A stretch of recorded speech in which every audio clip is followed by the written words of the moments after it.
la météo avec C3A Productions. Bonsoir chers téléspectateurs et merci d'être attentifs à ce nouveau bulletin météo. J'espère que vous avez passé une très bonne journée. Remarquez, à cette période de l'année, la saison sèche sévit actuellement sur l'étendue de notre beau triangle national. Par contre, côté température, elles resteront peu contrastées. Nous avons en effet 21 degrés dans la région de l'extrême nord, du nord dans une partie de la région du sud également. Les températures seront comprises entre 21 et 23 degrés dans la région de l'est et dans la région du sud-ouest. La minimale sera de 16 degrés attendue dans la plupart des hautes terres de l'ouest contre 25 degrés, représentant la minimale attendue dans le littoral et une partie de la région du sud. Pour plus de détails, cette soirée, nous sommes dans la belle extrême nord, ciel partiellement nuageux. Les températures contrastées cette soirée resteront contrastées au petit matin. Ainsi, il est recommandé de bien vous hydrater. Passons à présent dans la région de l'ouest, ciel totalement couvert également. Les températures contrastées cette soirée, par contre, au petit matin, seront plutôt froides, comprises entre 13 et 19 degrés. Terminant tout de même dans la région du nord-ouest, ciel également totalement couvert, et ce jusqu'en début de matinée pour des températures dont la maximale sera de 18 degrés au petit matin. C'est tout pour ce bulletin météo, mesdames et messieurs. Sortez habillés en conséquence, faites attention sur la route et je vous invite à visiter le lac Bakao. Passez une excellente soirée.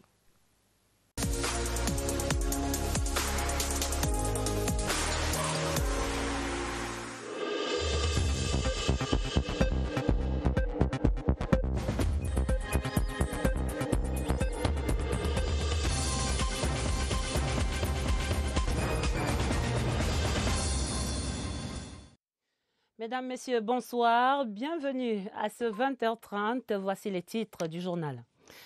Mention très honorable à l'organisation du CHAN 2020. La FIFA, la CAF et d'autres acteurs du football ne tarissent pas d'éloges pour le Cameroun. Vous les entendrez dès le début de ce journal.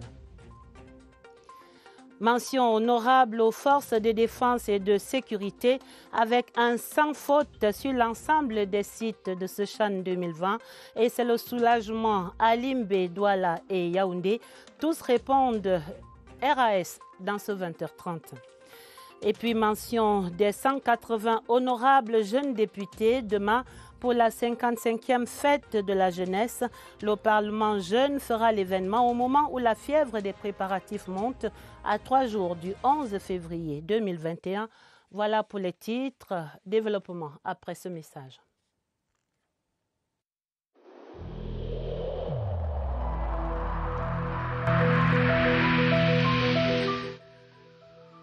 J'ai personnellement constaté que la plupart de nos concitoyens ne respectent plus les mesures de protection édictées par le gouvernement.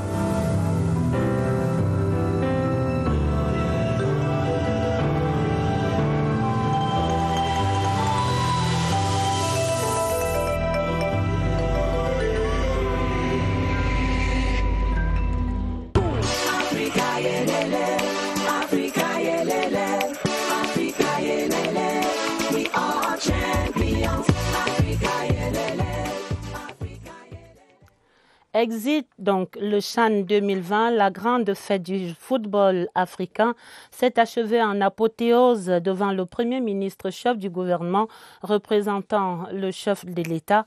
C'était hier dimanche soir au stade Omnisport de Yaoundé avec la victoire des Lions de l'Atlas. Le Maroc conserve le titre, mais le Cameroun remporte les lauriers. Les félicitations qui pleuvent de la FIFA, de la CAF et d'autres acteurs de la planète football. Tous attribuent une mention très honorable aux organisateurs de ce 6e CHAN, le Cameroun. Voici quelques avis recueillis ce lundi au moment du départ de la délégation officielle de la CAF. C'est un reportage de Évariste Yenga.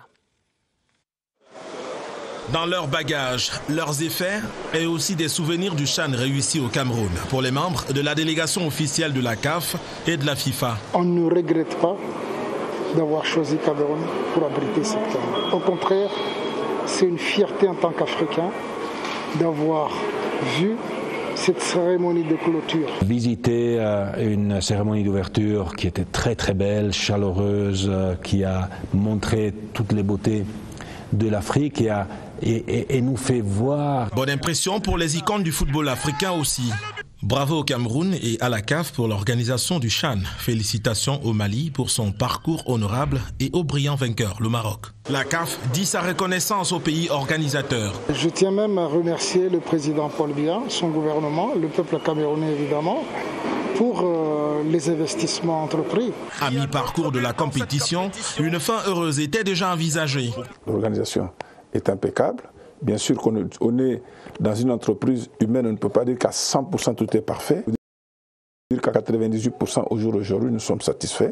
Une bonne perspective en vue de la CAN 2021. Évidemment, c'est très prometteur lorsqu'on a vu ce qui s'est passé. Illustration d'une fin en beauté de l'artifice au cœur de la nuit. Ce 6e CHAN nous a permis de faire la connaissance des jeunes gloires du football africain, mais c'était eux les véritables stars de cette 6e édition. C'était les 4 stades principaux qui ont abrité la compétition. Si le complexe sportif de Japoma à Douala a été l'attraction principale des Camerounais, les autres sites n'étaient pas du tout en reste et ce sont là de belles infrastructures bien au-dessus des standards internationaux qui font aujourd'hui la fierté du Cameroun. Le regard, Pierre Evembe. C'est confirmé, le Cameroun est une puissance mondiale de football. Cela s'est vu avec ses lions indomptables au fighting spirit. Cela s'est amplifié avec ses stades qui comptent parmi les plus beaux et équipés au monde. Certains pays se sont targués d'avoir organisé des CAN et autres compétitions avec des stades équivalents au plus petit stade principal du CHAN, le Limbe Omnisport Stadium. Et pourtant au 237, il n'y a plus que le stade de Limbe et ses 20 000 places. Il y a le stade de Bepanda rénové, 40 000 places, pelouse hybride en expérimentation dans le monde, la plus grande restauration d'un stade en Afrique centrale. Il y a Yaoundé, le stade Amadou Ahidjo, la cuvette de Fandena, plus de 40 000 places, une pelouse verte dont le côté naturel crée sur les spectateurs des illusions d'optique. Sécurisé au maximum, technologie de pointe. C'est ici et à plusieurs reprises que les lions ont été traités de sorciers. Et si on faisait un break pour donner des complexes à ceux qui disent qu'au Cameroun, on a des leçons à recevoir de l'extérieur, allez faire un tour au stade de Japoma. Le village de Roger Mila, la légende, un joyau architectural. Rentrez dans le patrimoine national qui a rendu bouche bée les Camerounais de la diaspora, les officiels de la CAF, de la FIFA et ceux qui rêvaient des stades de l'Occident. Ici, c'est Japoma. Ici, c'est le Cameroun. Les joueurs d'une équipe du CHAN ont salué la montée en puissance du Cameroun en faisant carrément le ménage dans les vestiaires. Des stades ultra modernes. Et ce n'est pas tout. Vous serez encore plus surpris à la CAN. Et on en a pleuré à chaudes larmes dans les chaumières de cette victoire des Lions de l'Atlas. Mais il faut dire qu'elle ne doit rien au hasard. Si le Maroc conserve sa couronne, c'est bien le fruit d'une vision, d'une stratégie toute de travail et de discipline, menée de main de maître par la Fédération royale marocaine de football sous la houlette de l'État chérifien. Et c'est là un résultat plutôt logique. Raphaël Nkoa. Les performances marocaines n'ont rien d'une génération spontanée. Elles résultent d'un mode d'organisation et d'un projet ambitieux de développement du football par les clubs. Il s'agit d'une architecture organisationnelle pyramidale dont le sommet est constitué de 32 clubs professionnels équitablement répartis dans les championnats Botola 1 et Botola 2. Le championnat maintenant, où il y a des sponsors qui sont réguliers, toutes les équipes sont encouragées pour les coupes d'Africaines. Ils ont même des primes au niveau de la fédération, au niveau de leur réussite. Et en plus de ça, il y a beaucoup d'insistance de la fédération pour les centres de formation qui sont gérés par la fédération. Successeur entre ocre de croix-colonel et un général à la présidence de la Fédération royale marocaine de football, Fouzi Ledja a été élu en 2014 sur la base d'un programme de formation à la base, de développement des infrastructures et de professionnalisation des clubs. On a des clubs qui sont très structurés maintenant, avec des règlements stricts en ce qui concerne les recrutements, en ce qui concerne les installations. Tout le monde maintenant a des petits stades de 25-30 000, mais il n'y a plus de petits clubs et de grands clubs. Tout le monde, il a sa manne chaque fin d'année. Les droits de télévision sont distribués à tout le monde.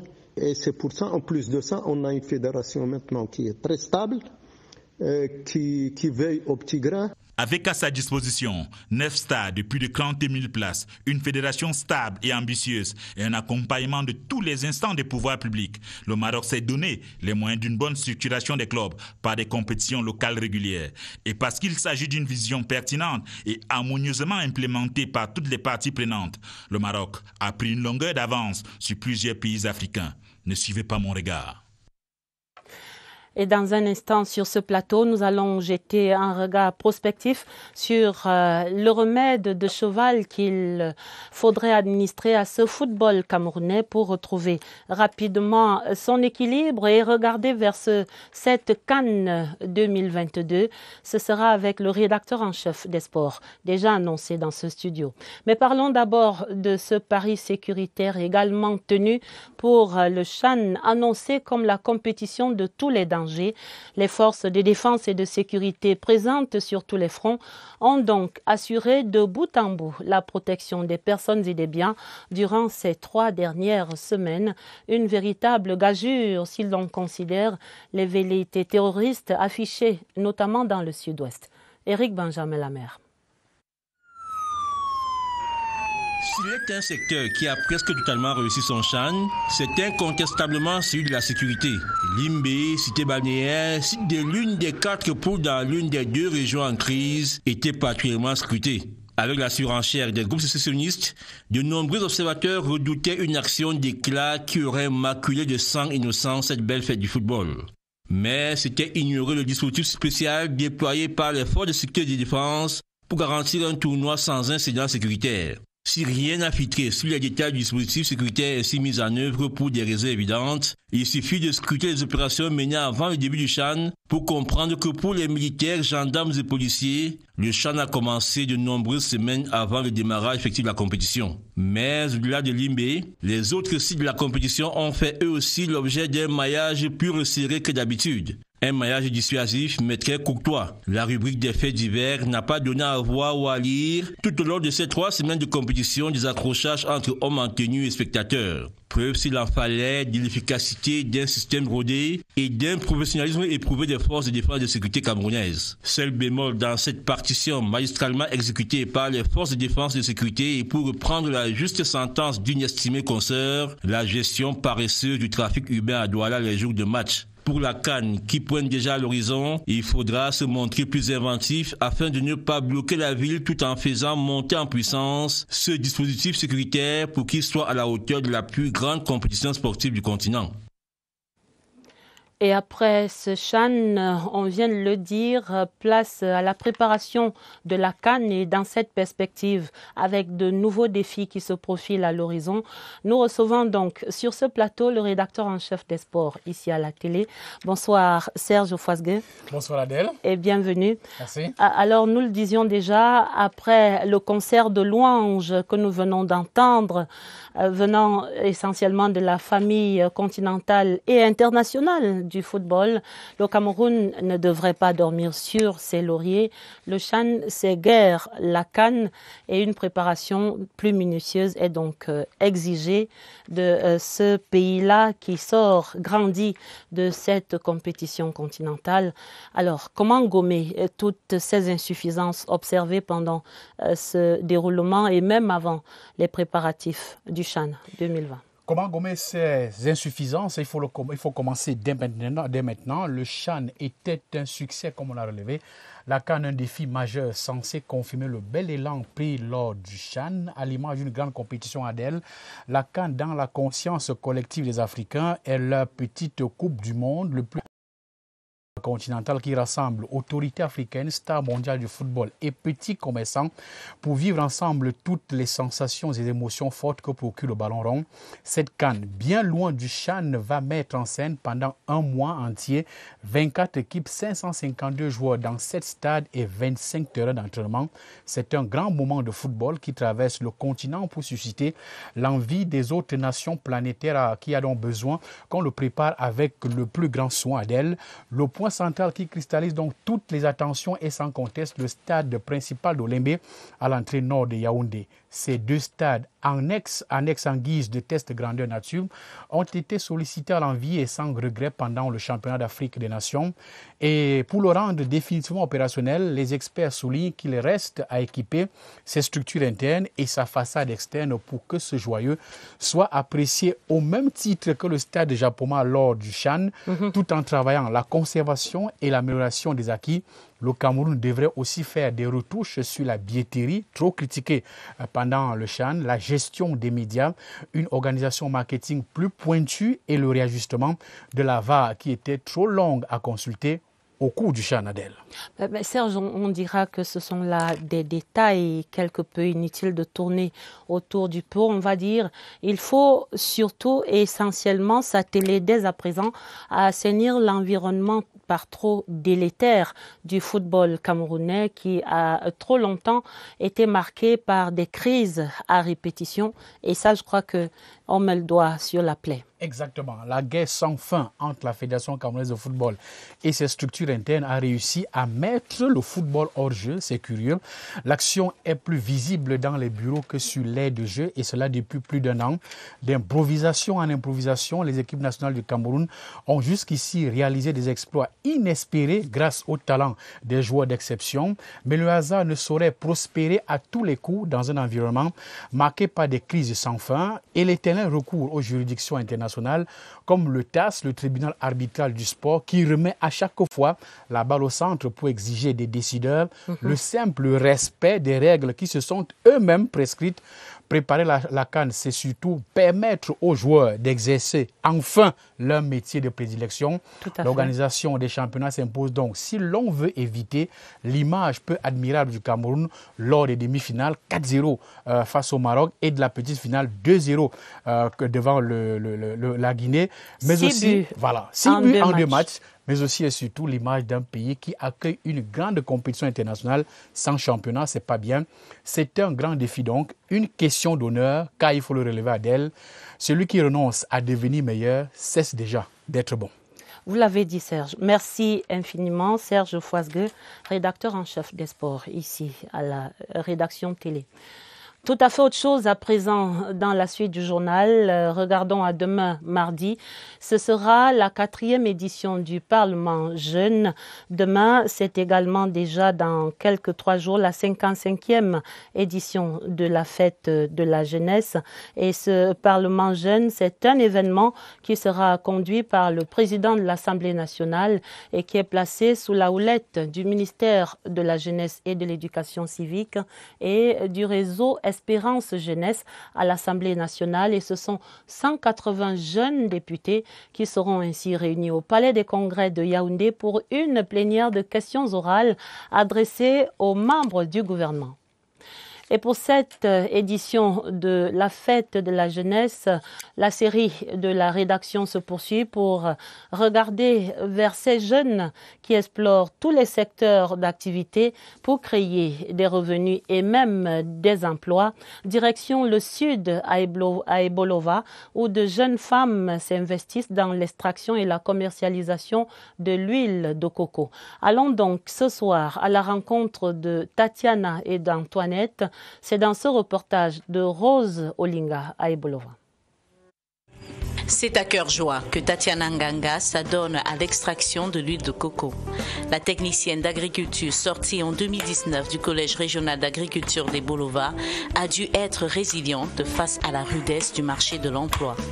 Je l'ai apprise au Collège régional d'agriculture d'Ebolova. Je me suis lancée dans l'extraction de l'huile de coco pour pouvoir subvenir et pouvoir aider mon mari à la maison. Une combativité qui profite à Alexis, le compagnon de Tatiana depuis 11 ans. Le technicien supérieur d'agriculture, toujours parti, trouve un soulagement en l'entrepreneuriat de la mère de ses 3 enfants. Je l'aide, elle ne me gêne pas. En me demandant à ma langue, peut-être je veux la mèche, je veux me coiffer. Oui, de coco. Oui, de mime. lorsqu'elle passe chaque fois, je prends cette huile de coco pour les cheveux et je la motive aussi, comme elle est plus jeune aussi comme moi. Un litre d'huile de coco à chaud, c'est 18 000 et un litre d'huile de coco à froid, c'est 25 000. Depuis 2021, Tatiana est en cours d'intégration à la fonction publique camerounaise. Rien qui ne l'empêchera de fructifier son business, car pour elle, l'huile de coco coulera toujours à flot. Ces jeunes-là ont également leur partition à jouer pour le succès de la SND 30. Ce lundi, à Yaoundé, les acteurs du SAGO, le Salon de l'action gouvernementale, sensibilisaient ces cadets sociaux à la nouvelle stratégie nationale de développement 2020-2030, une conférence publique donnée par d'éminents universitaires. Je vous propose d'écouter ici l'un de ces intervenants, le professeur Sofotine, qui explique la place des jeunes camerounais dans la mise en œuvre de la SND 30. C'est un extrait sélectionné par Elvire Angéline Ebalé.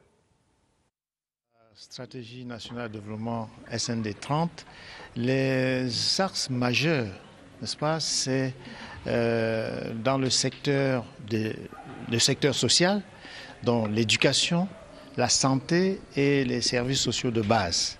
Bien entendu, les autres secteurs, c'est-à-dire que secteur productif, dont l'industrie, l'agriculture, le développement rural, on comprend bien que toutes les actions qui sont prévues sont en direction des jeunes, notamment.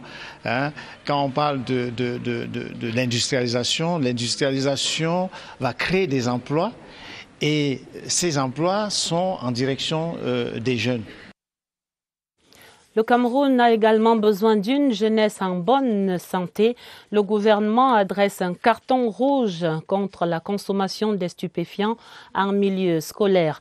Des représentants des ministères de la Jeunesse, de la Santé, de la Promotion de la Femme et de la Famille et de la DGSN, la Délégation Générale à la Sûreté Nationale, s'entretenaient ainsi ce lundi avec des jeunes scolaires dans la capitale. C'était une séance de sensibilisation contre les méfaits des drogues et autres psychotropes. Une séance que raconte ici notre reporter Laetitia Onana. Attentifs, ces élèves issus d'établissements scolaires de l'arrondissement de Yaoundé 4 sont à l'école de la prévention des comportements à risque, tels la consommation des stupéfiants. Face à eux, 4 enseignants des ministères de la Jeunesse, de la Promotion de la Femme, de la Santé et de la Délégation Générale à la Sûreté Nationale. Nous avons un travail de fond à faire par rapport aux jeunes, parce que les jeunes, la plupart ne sont pas disciplinés. Mais je peux vous garantir que nous avons commencé une action, nous allons la mener jusqu'au bout. Comité national de lutte contre la drogue, nous avons des centres de soins, d'accompagnement, de prise en charge des personnes addictives. Et il y en a 19 dans les 10 régions du Cameroun. Et ces 19 centres sont déjà opérationnels. À Yaoundé, nous avons l'hôpital central, donc le centre La Vie y est logé. Et aussi le collectif d'associations à l'origine de cette campagne souhaite, après la célébration de la 55e fête de la jeunesse, atteindre plus d'élèves des collèges et lycées d'enseignement secondaire. Une autre catégorie sociale interpellée cette semaine, ce sont les femmes qui jouent un rôle majeur dans la promotion de la paix au Cameroun, notamment dans les zones en conflit. Le Comité national de désarmement, démobilisation et réintégration l'a bien compris et a bien saisi ce facteur genre et tient ainsi un atelier sur le sujet depuis ce lundi avec l'appui de ONU Femmes et du ministère de la Promotion de la Femme et de la Famille. Ce sont 3 jours d'intenses travaux pour valider la stratégie du comité de désarmement sur la question de genre. Le point de ces travaux avec Michel Renaud-Anja. Impliquer les femmes est une très bonne chose. Il y a un peu plus de 600 individus dans les différents centres et sur ces 600, il y a un peu plus de 150 enfants et un peu moins de 100 femmes. Donc ça signifie que les femmes sont dans ces centres et toutes ces personnes qui sont dans les centres appartiennent à des familles. C'était plutôt un extrait de Madame le ministre de la Promotion de la Femme et de la Famille.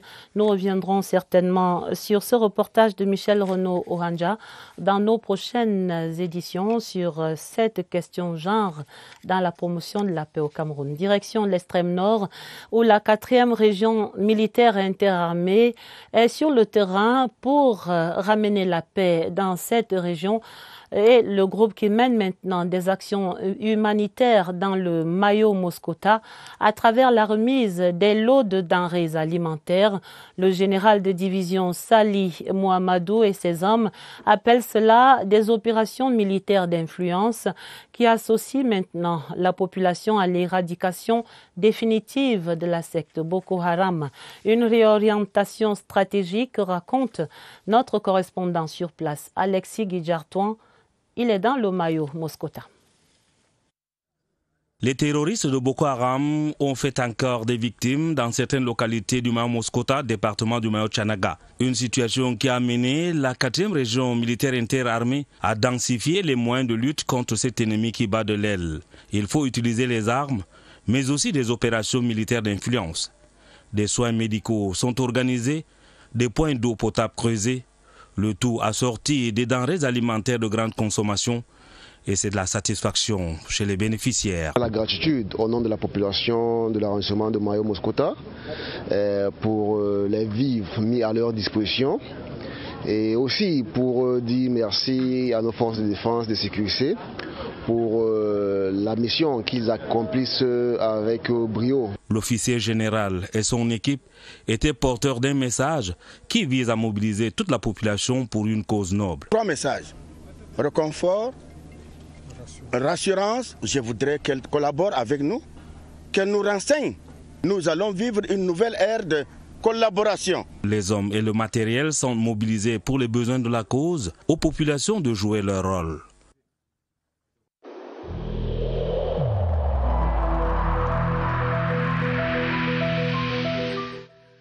Je vous exhorte de nouveau à porter vos masques, à vous laver régulièrement les mains et à faire appel à un médecin ou à tout autre personnel de santé au cas où des symptômes apparaissent. C'est le seul moyen de préserver les vies et de freiner la propagation du virus.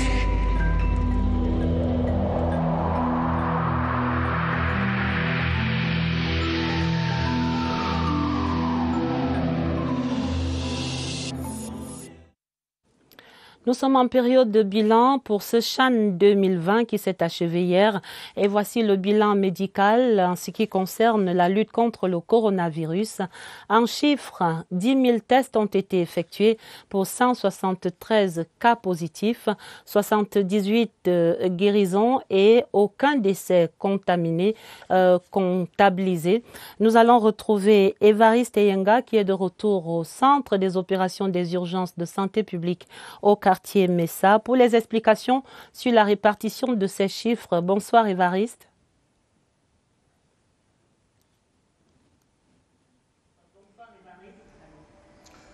Bonsoir Adèle, 173 cas positifs, ça c'est globalement, mais dans le détail vous avez 16 cas positifs dans les délégations de la CAF, les officiels et les arbitres. Vous avez également 55 cas positifs dans les délégations des pays participants, c'est-à-dire les 16, même si tous les pays n'ont pas présenté de cas positifs sur le plan de la globalité. 102 cas positifs aussi dans tous les autres acteurs camerounais impliqués dans l'organisation. Pour l'instant, seulement 24 cas actifs sont relevés. Essayons d'examiner l'impact de ces chiffres sur la lutte globale contre la pandémie du coronavirus. Le docteur Joseph Pokam est notre invité. Bonsoir docteur. Bonsoir monsieur Inga. Vous êtes virologue au Centre international de référence Chantal Biya. La grosse crainte avant le début de ce Chan, c'était que ce soit un élément déclencheur d'une éventuelle flambée. Maintenant, on a les chiffres qui parlent très peu. Est-ce qu'il y a néanmoins un impact sur la lutte globalement?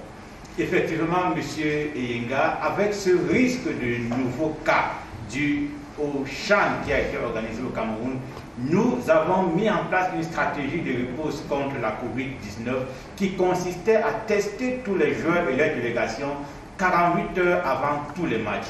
Et grâce à cette stratégie qui a été effectivement mise en place, nous avons enregistré des taux allant de 1,5 jusqu'à moins de 10% selon les différents sites.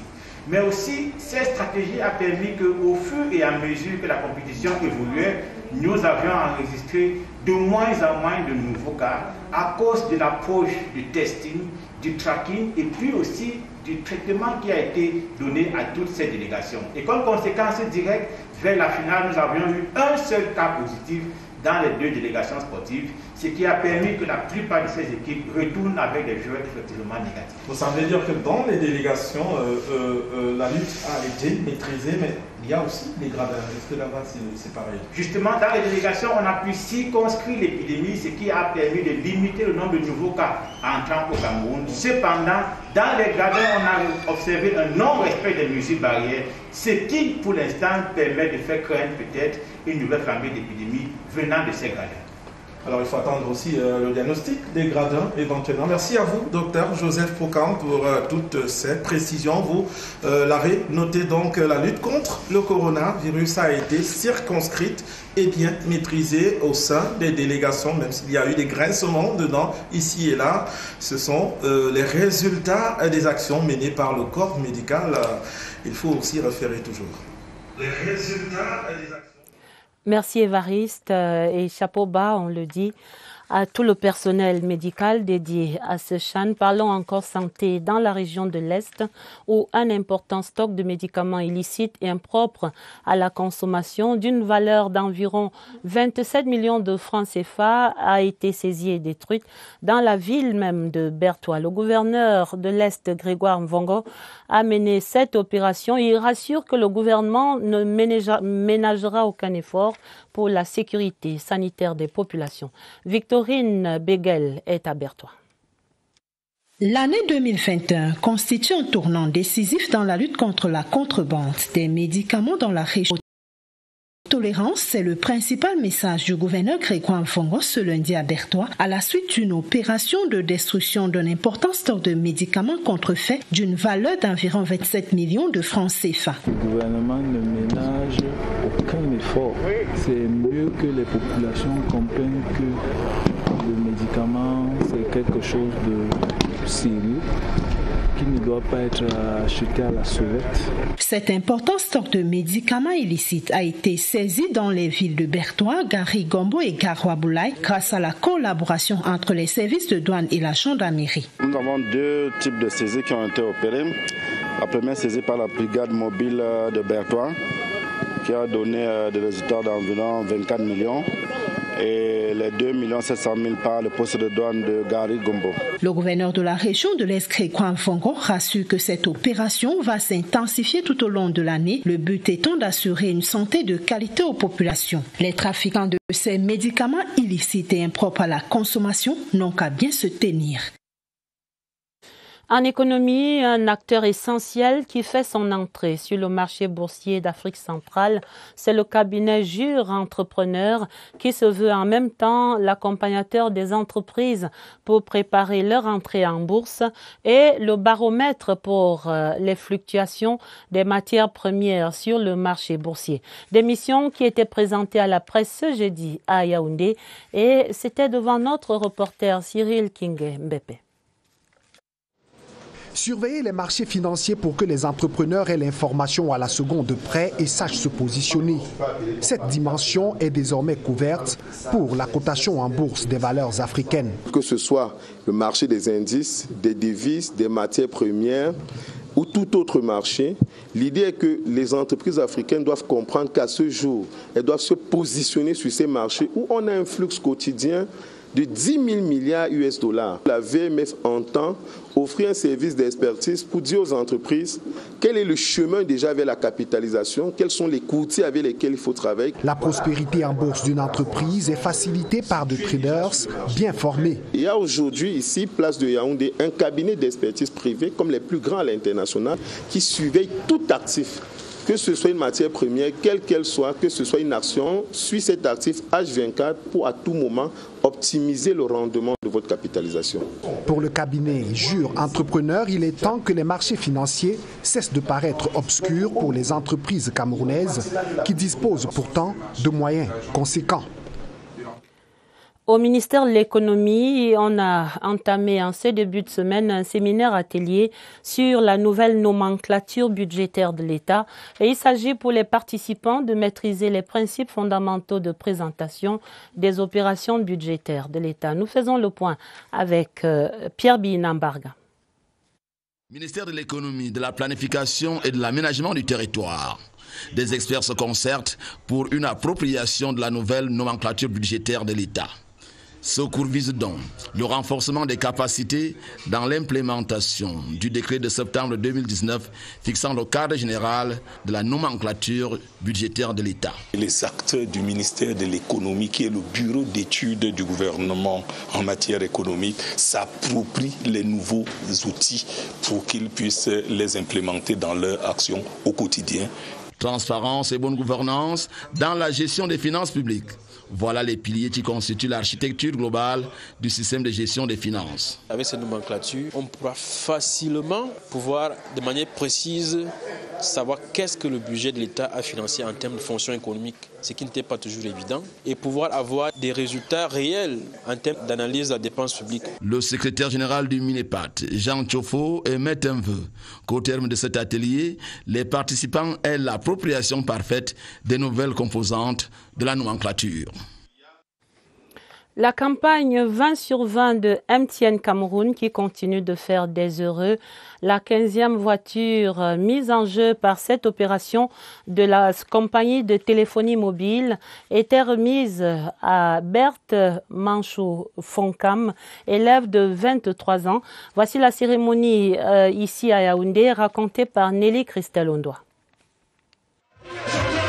Berthe Mouche-Fankam, 23 ans, élève en première D, vit sur un nuage. En un clic sur son téléphone, sa vie change. Grâce à la campagne promotionnelle 20 sur 20 de MTN Cameroun, elle est désormais propriétaire d'une rutilante voiture. Une circonstance inespérée jusqu'à la signature du contrat et la remise de l'écharpe qui fait aussi d'elle une ambassadrice de MTN. Et là, la joie explose. Je suis vraiment dans l'émotion.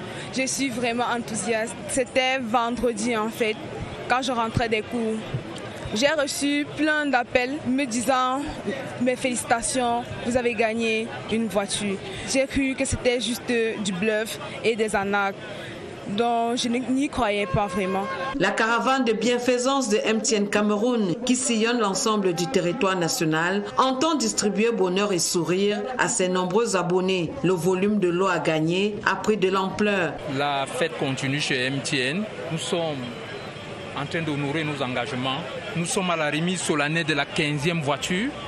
Vous voyez, il en reste 5 parce qu'on avait promis 20. À partir de la semaine prochaine, nous allons accélérer le processus en ce sens que nous allons remettre 2 véhicules toutes les semaines. Et après ça, nous aurons le gagnant du jackpot, c'est-à-dire celui qui aura la possibilité de gagner les 20 millions.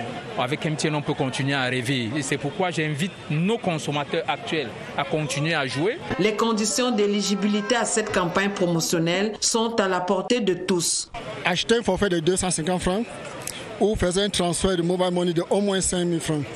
Et vous êtes éligible pour être gagnant. Et chaque vendredi, il y a un tirage au sort. Grâce à cette campagne dénommée MTN 20 sur 20, la compagnie de téléphonie mobile célèbre ses 20 ans de présence au Cameroun, tout en communion avec ses clients. Et c'est la fin de ce 20h30. On retient essentiellement cette mention très honorable au Cameroun pour l'organisation du Chan 2020.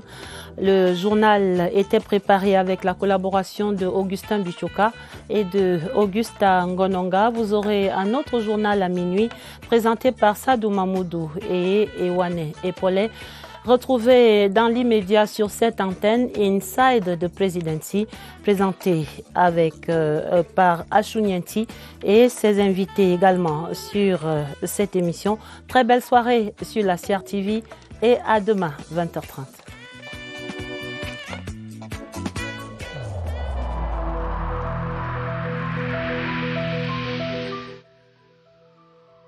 Malgré nos efforts, le Covid-19 a endeuillé de nombreuses familles et provoqué de graves difficultés dans le fonctionnement de notre économie et de notre société.